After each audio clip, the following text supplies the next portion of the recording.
What's the most unethical life hack you know? Comment 1, work correspondence hack. Anything that benefits you, put it in an email, letter, etc., so it can be memorialized when possible. Anything that is detrimental to you, make a call or discuss the issue face-to-face verbally. Don't leave a paper trail. Comment 2, always get it in writing, never put it in writing. Comment 3, I used to be a social worker. One of the most valuable bits of advice I ever got was, it's not what you do, it's what you document. In the end, that's what really moves the needle. Comment 4, that's not unethical, that's just smart. And as an addendum to number 2, if you're in management, always put disciplinary action in writing, even if it's just contemporaneous notes, i.e.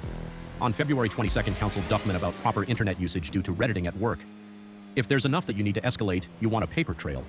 Comment 5, if you want to lie, make a part of the lie something shameful. Everybody will believe you. Comment 6, username checks out. This man is a professional. Username is oil executive. Comment 7, or the nemesis of penguins.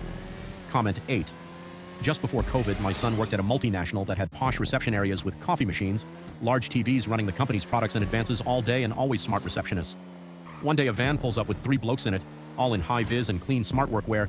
They show their work order to the receptionist and get on with removing 4 70-inch TV screens and a projector, all for upgrades and replacements. To this day, neither the blokes, van, or TVs have been seen again. Just walk out like you own it comes to mind.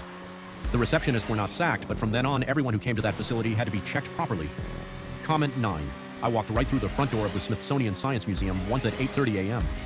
I managed to walk through almost all of the exhibits, greeting people, cleaning the floors, and at least one security guard.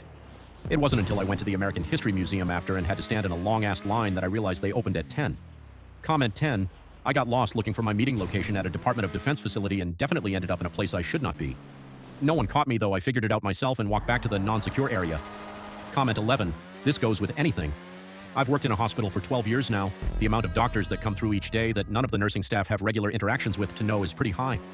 That being said, if you go to a hospital wearing scrubs and just look like you know what you're doing, pretty much no one will question you as long as you don't do obscenely suspicious things or dawdle way too long. There wouldn't be many benefits to actually doing this unless you really wanted patient information out of the chart or wanted to steal a chocolate milk out of the PT refrigerator, but it's very doable. Comment 12, I'm pretty sure it was Street Thief that said any business with more than 20 employees isn't going to tell everyone about work that's being done. So if you walk in like you're supposed to be there and look like you're working on something, most people will ignore, you thinking they just missed the memo. Comment 13, very true. I've worked at places with over 30 people on a shift. If you have on the right clothes and act like you're supposed to be there, then no one will do anything. Maybe a simple, who's that guy? To each other, but not really caring and just continuing to work. Now I've worked at places where there was like 5 employees and it's a different story then. Comment 14, when you call in sick to work, call lying down as it makes you sound more congested.